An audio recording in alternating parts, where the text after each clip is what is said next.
자, 우리 옆에 분들과 인사하겠습니다. 오늘 정말 잘 오셨습니다. 자, 은혜 받기 원합니다. 여러분, 교회 오시는 길이 많이 좀 추우셨죠? 예, 이렇게 추운 날에는 이제 교회에 와서 이렇게 졸기가 십상입니다. 그 밖에는 이제 차갑고 안에는 따뜻해가지고 잠이 오기 참 좋은데요. 제가 늘상 이야기하지만 잠이 오면 좀 주무셔도 괜찮습니다. 여러분들의 발걸음을 하나님께서 기뻐하실 줄로 믿고요. 아무쪼록 오늘 예배 가운데 지난 3일간 닫혀 있었던 우리들의 심령이 다시금 생명을 누리시는 시간이 되어지시기를 주님의 이름으로 축복합니다.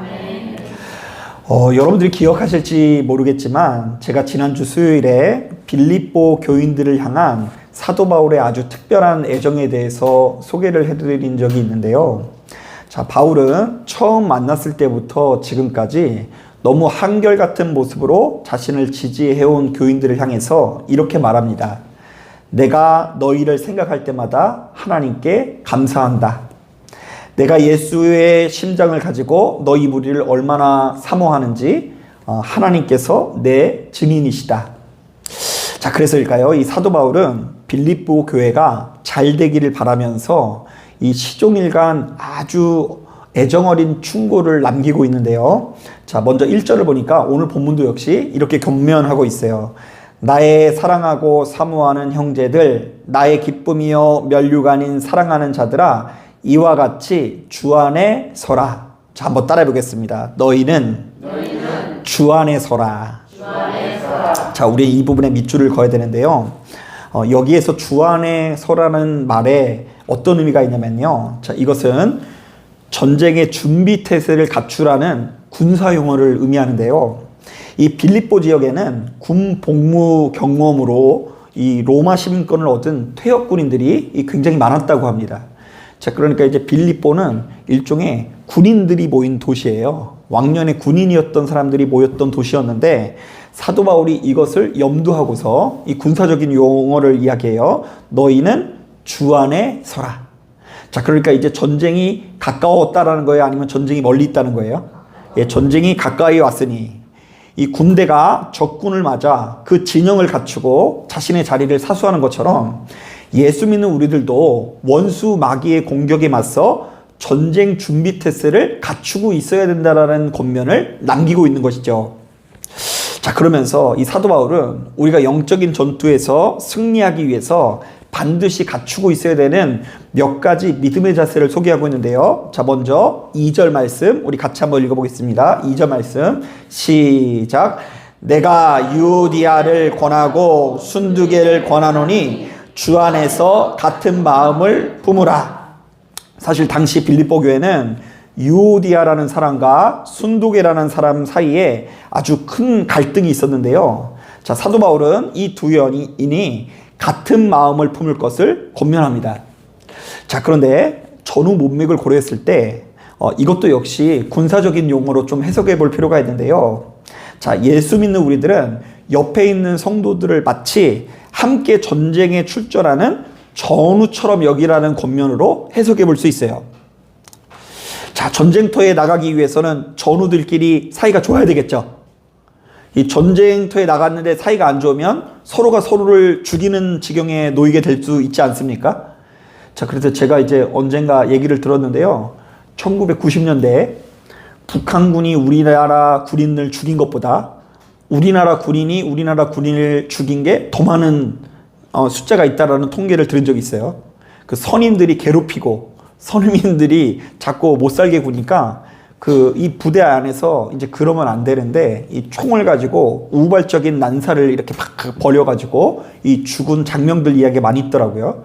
자, 그러니까 서로가 서로를 죽이면 안 되니까 자, 우리가 함께 교회를 다니는 성도이기 이전에 전쟁터에 참여하는 뭐라고요? 전우다. 옆에 있는 사람은 내 전우다라는 이야기를 하는 거예요. 사실 로마 군인들은요. 동료와의 전우애를 그 무엇보다 중요한 가치로 여겼는데요. 자, 그래서 이 로마인들은 군대 안에서 서로 간의 신뢰를 깨트리는 행위들을 엄히 규제하고요. 또한 그들 안에서 가장 큰 죄를 저지른 자들에게는 데키마티오라는 형벌을 내렸는데요. 자, 이것은 죄 지은 자들을 다 모아놓고 제비를 뽑아서 뽑힌 사람이 죽을 때까지 때리는 형벌을 말합니다. 자, 끔찍하죠? 자, 그런데 이것이 가장 큰 형벌인 이유는 누군가에게 맞아서 죽는 것도 힘든 일이지만, 자, 방금 전에 함께 싸우던 전우를 누가 때려야 돼요? 내가 때려야 되는 거예요. 그러니까 방금 전까지 상사고락을 함께 했었던 전우를 내가 죽여야 되고 그 죽어가는 모습을 지켜봐야 되니까 이것이 정말로 쉽지 않은 일입니다. 자, 어쨌든 이것 자체가 당시 군인들에게 굉장히 중요한 메시지가 되는데요. 자, 군인에게 가장 중요한 것은 전우인데 큰 죄를 지은 군인들은 전우회를 누릴 자격이 없다라는 것이죠. 자, 바로 이런 차원에서 사도 바울은 유오디아와 순두계에게 한마음이 될 것을 권면하고요. 또한 3절을 보니까 주변에 있는 교인들도 한마음이 되는 것을 도와줘야 한다라는 것을 요구하고 있는데요. 이른바 우리가 하나 되지 않으면 결탄코 승리할 수 없으니 예수 믿는 우리들은 어떤 일이 있어도 한마음 한뜻이 되어야 한다라는 이야기입니다. 자, 그런가 하면 계속해서 우리 4절부터 5절 말씀을 함께 읽어보려고 하는데요. 자, 우리가 전쟁터에서 나가 승리하기 위해서는 무엇을 해야 된다고 이야기하죠? 우리 4절 5절 말씀 다시 한번 읽어보겠습니다. 시작. 주 안에서 항상 기뻐하라. 내가 다시 말하노니 기뻐하라. 너희 관용을 모든 사람에게 알게 하라. 주께서 가까우시니라. 자, 사도 바울은 예수 믿는 우리들이 영적인 전투에서 승리하기 위해서는 예수 믿는 우리들이 기쁨과 관용으로 무장해야 된다고 하는데요. 자, 이른바 로마의 군인들은 총과 칼로 싸우지만 예수 믿는 우리들은 기쁨과 관용으로 원수 마귀의 공격을 얼마든지 이길 수 있다라는 이야기를 건네는 거예요. 사실 여러분, 우리가 성경을 읽다 보면 도무지 이해하기 어려운 영적 전투가 아주 다양한 분야에서 소개되고 있는데요. 자, 특별히 로마서 16장을 보면 이런 말씀이 있습니다. 형제들아, 내가 너희를 권하노니 너희가 배운 교훈을 거슬러 분쟁을 일으키거나 거치게 하는 자들을 살피고 그들에게서 떠나라. 이 같은 자들은 우리 주 그리스도를 섬기지 아니하고 다만 자기들의 배만 섬기나니 교활한 말과 아첨하는 말로 순진한 자들의 마음을 미혹하느니라. 자, 사도 바울은 교회 안에서 수시로 분쟁을 일으키고 서로 간의 갈등을 고조시키는 자들을 될 수 있으면 멀리하라고 권면하는데요. 왜냐하면 이들은 주님의 뜻에 순종할 생각은 조금도 없고 그저 타인의 마음을 얻기 위해서, 이 싸움에서 승리하기 위해서 이 혈안이 되어 있기 때문입니다. 자, 그런데 여기까지의 내용은 충분히 이해를 하는데 그 밑에 보면 상당히 파격적인 말씀이 나오는데요. 자, 제가 한번 읽어볼게요. 내가 너희로 말미암아 기뻐하노니 너희가 선한데 지혜롭고 악한데 미련하기를 원하노라. 평강의 하나님께서 속히 사탄을 너희 발 아래에서 상하게 하시리라. 자, 그러니까 성도가 분쟁에 휘말리지 않고 평화를 누리는 것을 원수 마귀의 공격을 이기는 것에 비유하는데요. 이른바 성도가 그리스도 예수의 마음으로 타인을 사랑하고 용서할 때에 원수 마귀는 결국 패배하게 된다라는 이야기입니다. 자, 로마서 12장에도 이와 비슷한 메시지가 담겨 있는데요. 제가 이 말씀을 상당히 자주 인용하는데요. 한번 들어보세요. 아무에게도 악을 악으로 갚지 말고 모든 사람 앞에서 선한 일을 도모하라. 할 수 있거든 너희로서는 모든 사람과 더불어 화목하라. 내 사랑하는 자들아, 너희가 친히 원수를 갚지 말고 하나님의 진노하심에 맡기라. 기록되었을 때 원수 갚는 것이 내게 있으니 내가 갚으리라고 주께서 말씀하시니라. 내 원수가 줄이거든 먹이고 목마르거든 마시게 하라. 그리함으로 내가 숯불을 그 머리에 쌓아 놓으리라. 악에게 지지 말고 선으로 악을 이기라. 어때요? 많이 들어본 것 같죠?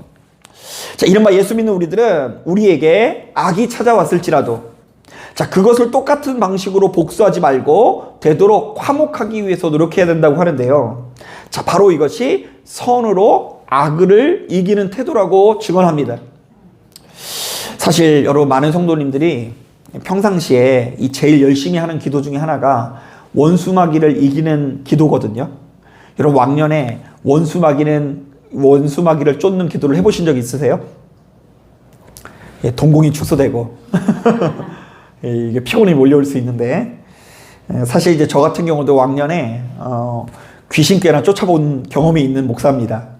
그러니까 귀신이 진짜 제 눈에 앞에 있어서가 아니라 그냥 수시로 툭 치면 그냥 귀신아 물러가라, 원수마귀는 떠나가라, 그런 기도의 제목을 제 입에 좀 달고 살았던 것 같아요. 자, 그런데 우리가 주로 생각하는 이제 원수마귀를 물리치는 장면은 어떤 장면이냐면, 기도하다가 왠지 눈앞에 거뭇거뭇한 무엇인가가 떠 있는 거예요. 느껴져요, 여러분? 그렇게 느껴지면은요, 그것을 예수의 피로 쫓아내는 것이 영적인 싸움이라고 생각하고요. 또한 더 나가서 영화 엑소시스트에 나오는 그 장면처럼요, 귀신 들린 여자애가 이 거꾸로 계단 내려오는 장면 아세요? 그때에 이제 성수를 뿌리든 십자가를 보여주든 성경책을 피든 간에 그 원수마귀를 내가 물리치고 승리하는 것이 영적인 싸움으로 생각하는 경향이 있어요. 그리고 조금 더 나아가서 이런 분들도 있더라고요. 어떤 분이 자꾸 이제 교회 집에서 기도하는 자리가 있는데, 거기서 이제 집에서 기도하다가 잠들었는데 자꾸 꿈자리가 뒤숭숭하고 안 좋아서 집에 가가지고 막대기 2개로 수맥을 한번 체크해 봤더니 수맥이 흐르고 있어서 이거 보라고 원수마귀가 역사해가지고, 목사님 이것 때문에 제가 잠을 이렇게 뒤숭숭하게 잔 게 분명하다라는 이야기를 들은 적이 있어요.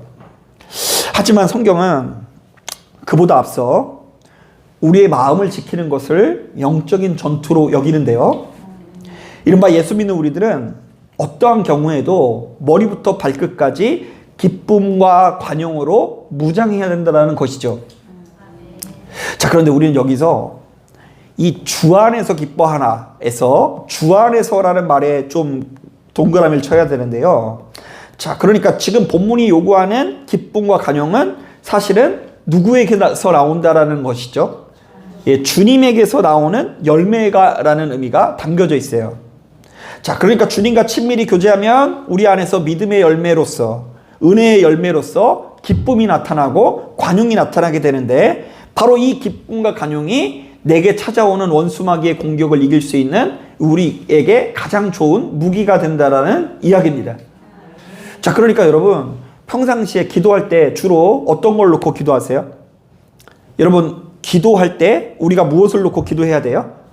주 안에서 기쁨과 관용을 갖기 위해서 노력해야 될 줄로 믿습니다.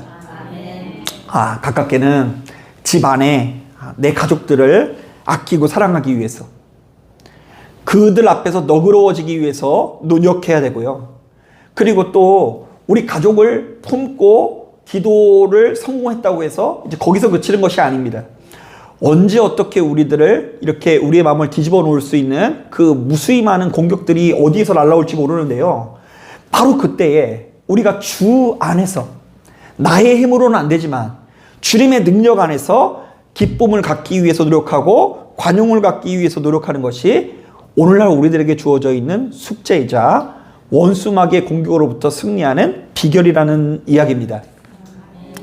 자, 마지막으로 우리 다 같이 6절 말씀, 7절 말씀 같이 한번 읽어보겠습니다. 시작. 아무것도 염려하지 말고 다만 모든 일에 기도와 간구로 너희 구할 것을 감사함으로 하나님께 아뢰라. 그리하면 모든 지각에 뛰어난 하나님의 평강이 그리스도 예수 안에서 너희 마음과 생각을 지키시리라. 사실 빌립보 성도들은 대다수가 이방인으로서 수시로 유대인들의 비난에 맞서야 했고요. 그리고 그 도시는, 이 도시 자체가 우상숭배의 도시다 보니까 우상숭배자들의 공격으로부터 자기 자신을 지켜야도 했습니다. 자, 그렇다 보니 빌립보 교인들은 바로 이 과정에서 여러 가지 현실적인 어려움들을 직면할 수밖에 없었는데요. 자, 때로는 예수를 믿는다라는 이유로 그냥 돌팔매를 받기도 하고요. 때로는 예수를 믿는다라는 이유로 아주 극심한 경제적인 어려움을 당해야 했습니다. 자, 더군다나 바로 이런 상황 속에서 밖에서 이렇게 날아오는 돌 화살도, 이 불 화살도, 돌 화살이래요. 예, 밖에서 날아오는 불 화살도 힘들어 죽겠는데, 이 교회 안에서 가장 유력한 유오디아와 순두계 사이에 큰 다툼이 일어나니 성도들은 교회의 앞날을 두고 크게 염려하기 시작합니다.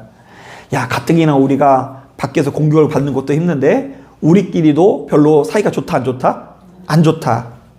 자, 그러니까 이 모여가지고 두세 사람이 모인 가운데 야, 우리 교회는 잘 될 거야, 우리 교회는 능력이 있어, 이러는 것이 아니라 야, 우리 교회 이러다가 무너지는 거 아니야?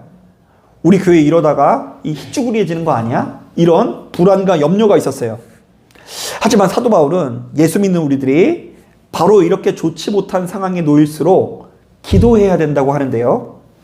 이른바 성도는 우리 안에 가득한 염려를 떨쳐내기 위해서 끝없이 노력해야 된다라는 이야기입니다.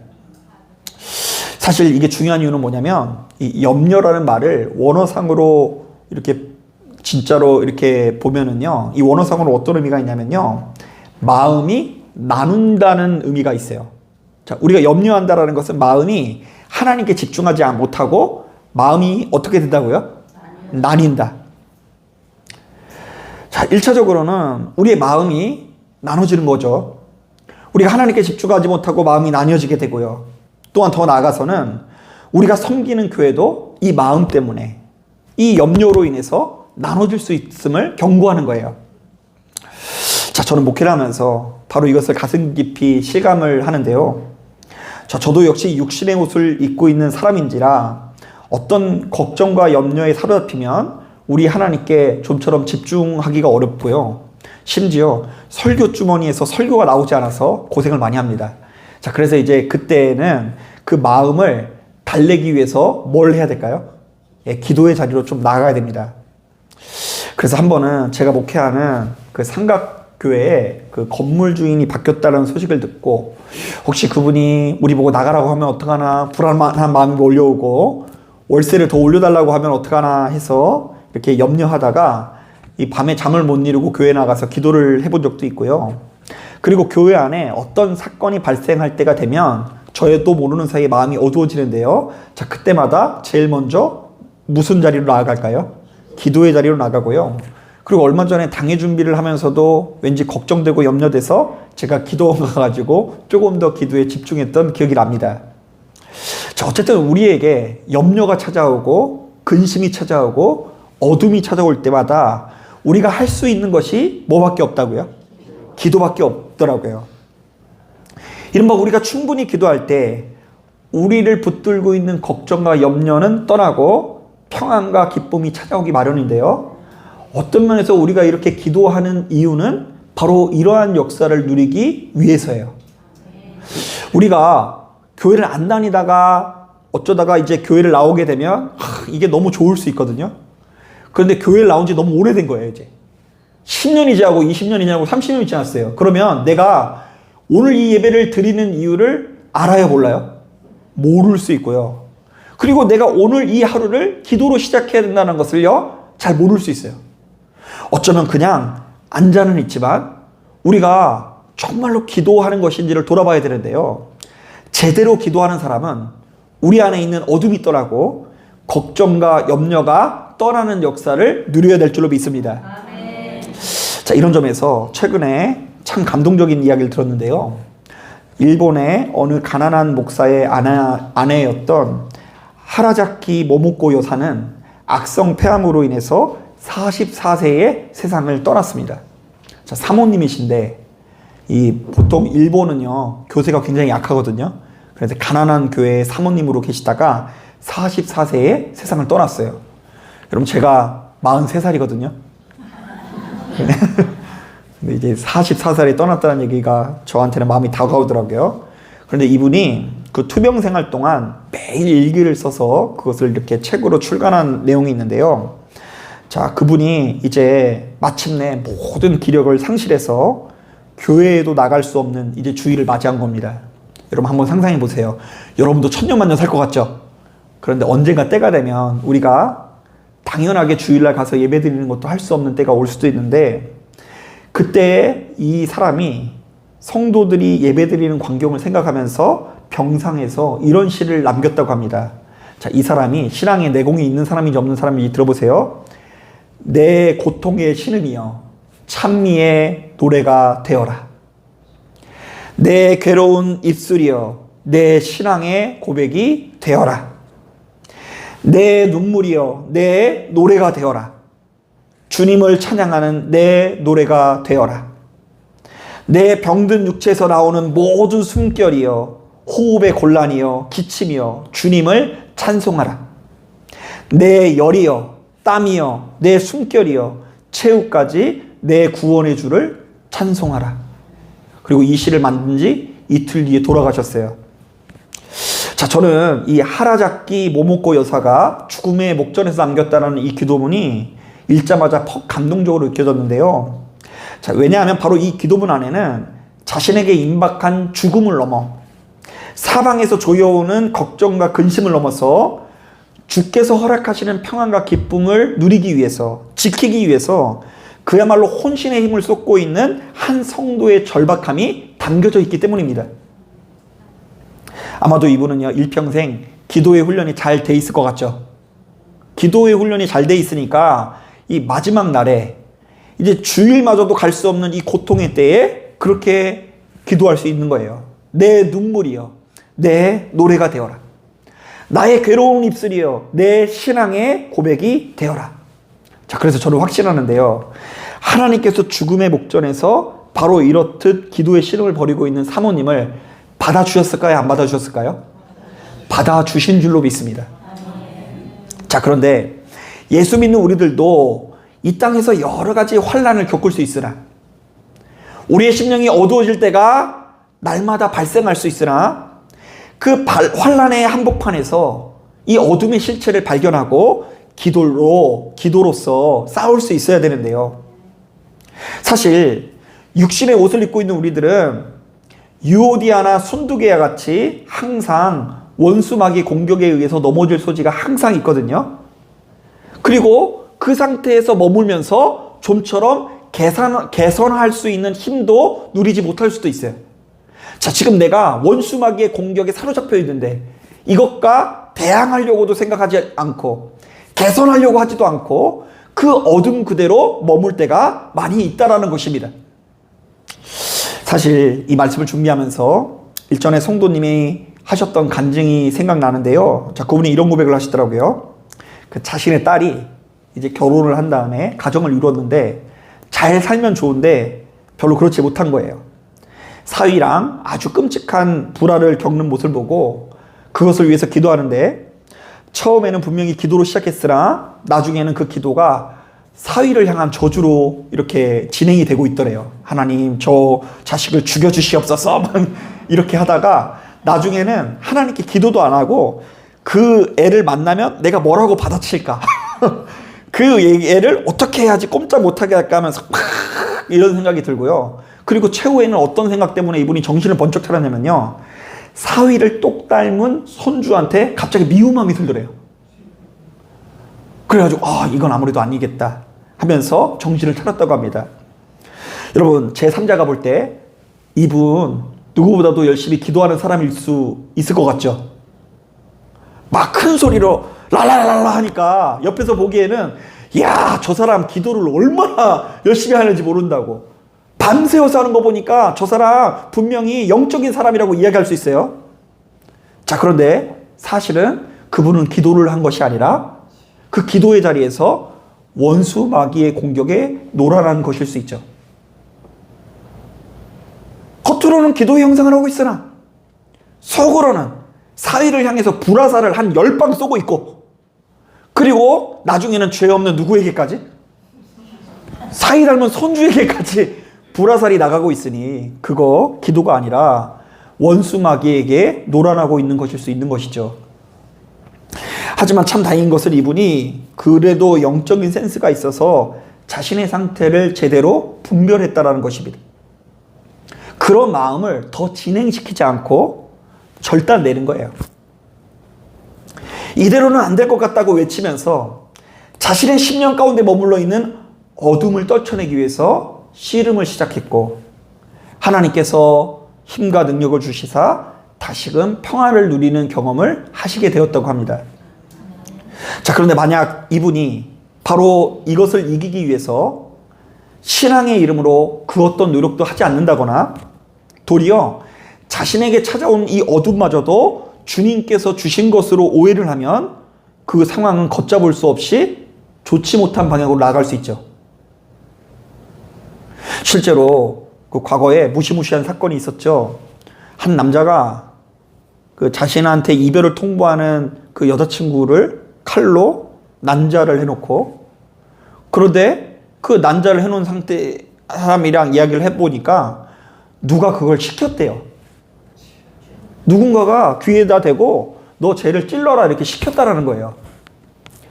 그것이 이제 그 정신의학적으로는 뭐 조현병 뭐 그렇게 얘기를 하더라고요. 눈에 그 뭐 창란 증세가 나타나면서 그 애가 자꾸 이상한 증세를 보였다고 하면서 그게 이제 감경이 됐더라고요. 자, 그런데 여러분, 어떤 면에서 우리도 역시 조현병까지는 아니더라도 정말로 좋지 못한 자신의 감정, 원수마귀의 공격을 하나님께서 주신 메시지로 어쩌면 고집부리고 있을 때가 많이 있을 것 같다는 생각이 들기도 합니다. 분명히 이것은 하나님께서 주신 생각이 아닌데, 지금 나의 상태는 하나님께서 기뻐하시는 상태가 아닌데, 그것을 개선하기 위해서 노력하지도 않고 아무것도 기도하지도 않고 간구하지도 않고 씨름하지 않을 때에 하나님께서 그런 우리들을 보고 뭐라고 말씀하실까요? 자, 사도 바울은 오늘 본문을 통해 당시 빌립보 교인들을 향해서 이렇게 경고합니다. 그러면서 오늘날 우리들에게 스스로에게 이런 명령을 남기라고 권면합니다. 한번 따라해 보겠습니다. 너희는 주 안에서 같은 마음을 품으라. 자, 그러니까 이제 부부가 다른 마음일 때 뭘 해야 돼요? 기도해야 돼요. 어찌됐건 기도해야 되는 거예요. 그거는 그냥 다른 마음인 상태로 방치해서는 안 돼요. 같은 마음을 품기 위해서 기도해야 되고요. 자, 한번 따라해 보겠습니다. 주 안에서 항상 기뻐하고, 너희의 너그러움을 모든 사람에게 알게 하라. 자, 기쁨을 누리지 못하고 있다고 한다면 그거 방치해서는 안 돼요. 개선해야 돼요. 그리고 시간이 지나면 지날수록 나에게 무엇이 나와야 된다고요? 너그러움이 나와야 돼요. 기쁨과 너그러움을 나타나게 해야 돼요. 너그러움을 나타내고 있지 못하고 기뻐하지 못하고 있다고 한다면 그거 개선해야 됩니다. 씨름해야 돼요. 자, 한 번 더 따라하겠습니다. 아무것도 염려하지 말고 모든 지각에 뛰어난 하나님께 아뢰라. 제 개인적으로 이렇게 번역된 게 참 아쉬운데요. 모든 지각에 뛰어난 하나님께 아뢰라. 이거 좀 무슨 말이 이해가 안 되죠. 이거 어떤 말이냐면 우리 인간이 최대로 생각할 수 있는 정도보다 훨씬 더 뛰어나신 하나님께 아뢰라, 이런 뜻이에요. 하나님께서는 우리가 생각하는 것보다 어떻다고요? 훨씬 더 뛰어나신 하나님이시다. 그래서 그분께 아뢰면 우리의 염려를 해결해 주실 것이다. 방법은 몰라요. 어떻게 해결해 줄지 저는 몰라요. 그러나 하나님께서는 모든 지각에 뛰어난 하나님께서 알려주실 것이다. 그래서 우리는 아뢰야 되는 거예요. 그래서 우리에게 어떤 염려가 찾아오고 불안이 찾아올 때마다 뭘 해야 된다고요? 기도. 하나님, 오늘따라 7시 25분인데도 성도들이 한 명도 안 왔습니다. 마침 우리 강은희 권사님이 오셔가지고 목사님 오늘 몇 명 안 올라나 봐요, 이렇게 말씀하시면서 우리 그 장로님 부부하고 강은희 권사님하고 저하고 이렇게 딱 있는데 문득 코로나 때 생각이 나더라고요. 코로나 때 이제 아무도 오지 말고 방송으로 할 테니 반주자하고 장로님 부부 대표로 해가지고 이렇게 세 가정이서 예배를 드렸는데, 그때 기억이 나는데 사람이 안 올 것 같다라고 제가 불안하진 않았는데 막상 불안한 마음이 들면 뭘 해야 될까요? 기도해야 돼요. 뿐만 아닙니다. 우리 가만히 보면 제일 우리를 두렵게 만드는 것이 빚잔치 벌일 때 아니에요? 빚잔치. 이 자리에 계신 분들은 뭐 빚도 없고 다 부자들만 계셔가지고 그럴지 모르겠지만 매일같이 어딘가에 내야 되는 그 빚문서가 날라오고, 그리고 어느덧 시간이 훌쩍 지나서 나에게 주어진 젊음이 얼마 남지 않았다고 느낄 때 우리 마음은 초조하고 불안할 때가 있어요. 자, 그때 우린 뭘 해야 될까요? 기도. 목사님, 그럼 기도하면은 우리의 빚이 뭐 어떻게 달라지나요? 제가 확실하게 말씀 못 드리겠어요. 그러나 약속되어져 있는 말씀이 그렇다는 건 분명해요. 너희가 그 근심과 염려를 가지고 내게 나오라. 그래서 이제 어떤 분들은 이런 경험을 했다고 해요. 하나님, 내가 하나님 빚이 너무 많아가지고 힘듭니다. 이러니까 한쪽에서 그런 음성이 들렸대요. 너 그럼 저거 팔아서 그거 갚아라. 이런 음성이 들렸대요. 또 염려가 되더래요. 이거 팔기 싫어서 염려가 되더래요.